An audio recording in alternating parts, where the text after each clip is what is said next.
For 3,000 years, Egypt had been an inward-looking civilization.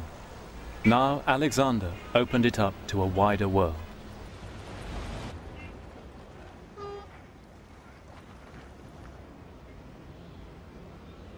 On the west of the Nile Delta, he himself marked out the site for a great new harbour. It was called after him Alexandria. Ever since, it's been Egypt's greatest port, and to Greeks everywhere, the capital of memory.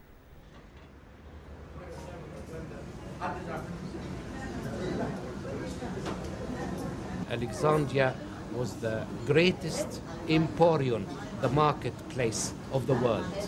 The wealth that accumulated was made very good use of. First, building a magnificent city with wonderful street structure, drainage system, water supply, great temples, palaces, palaces upon palaces, as Homer said, and above all, a center of world culture to compete with Athens itself. With enormous amount of wealth and money, they invited the best minds in the world to come and settle in Alexandria. In the 3rd century BC, within 1 century after its foundation, Alexandria could claim the great names of Euclid, the great mathematician, Eratosthenes, the great astronomer, Herophilus, the founder of anatomy, Archimedes. And the greatest library in the world. The greatest library in the world was there. A universal library in the proper sense for the first time. A prototype of the British Museum, of the Bibliothèque Nationale.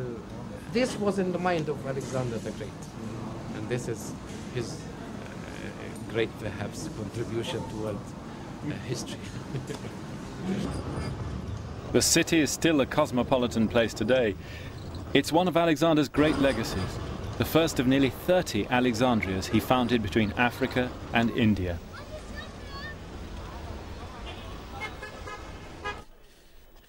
And only now are archaeologists finding material evidence of the vision behind it. It shows a side of the king's character we hadn't seen so far. Not just the warrior, but a far-sighted thinker. Faithful to his tutor Aristotle's vision of Greek civilization and its power to change the world.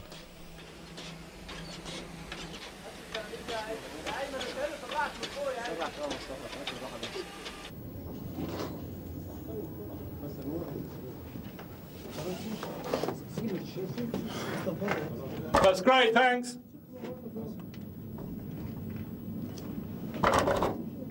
Under the streets of Alexandria, the archaeologists have now discovered a network of canals designed to bring the city's water supply in from the Nile. Was all this Alexander's vision too, I wondered?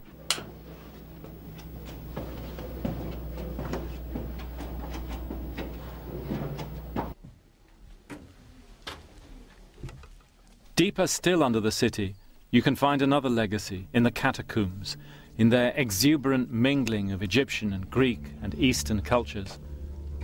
Could Alexander have foreseen all this in his wildest dreams?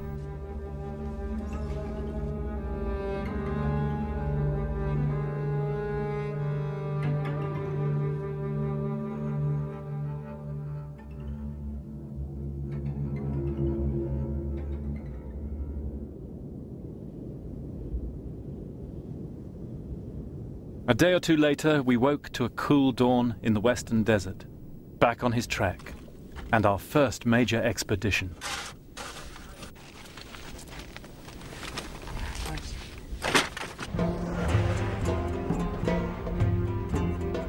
In the winter of 332 BC, Alexander surprised everyone. Instead of turning towards Persia, he left his army by the Nile and headed off with his close companions towards Libya.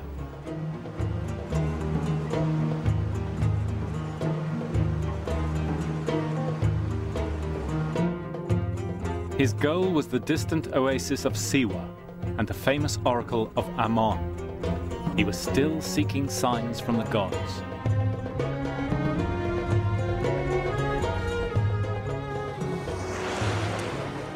From the Nile Valley, it's 700 kilometers to Siwa, and the last stage goes straight into the desert.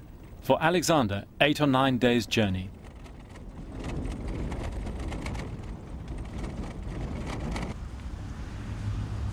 He came through the little oasis of Gara, and we camped close by.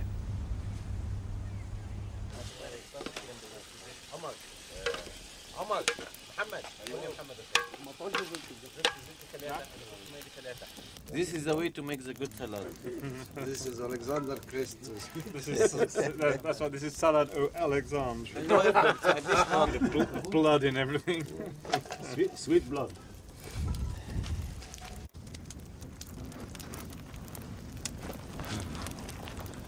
Now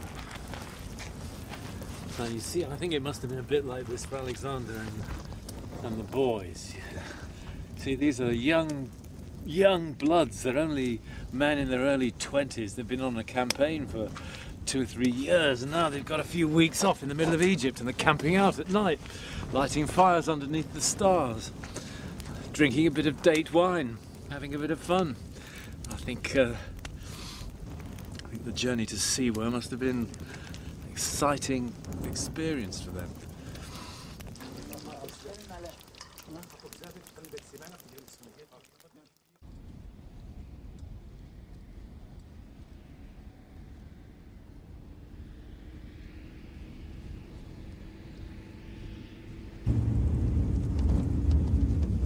This part of the journey, the Greeks talk about a landscape without any features. There wasn't a single tree or mountain by which we could get our bearings, they say.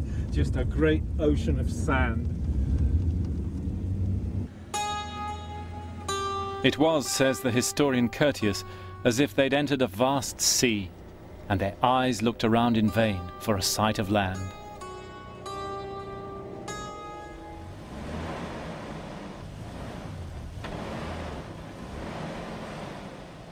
Two curious things happened on the way, which the expedition's chronicler Callisthenes made out to be omens. They ran out of water and were saved by a sudden shower. They lost their way, but birds appeared and led them back to the track.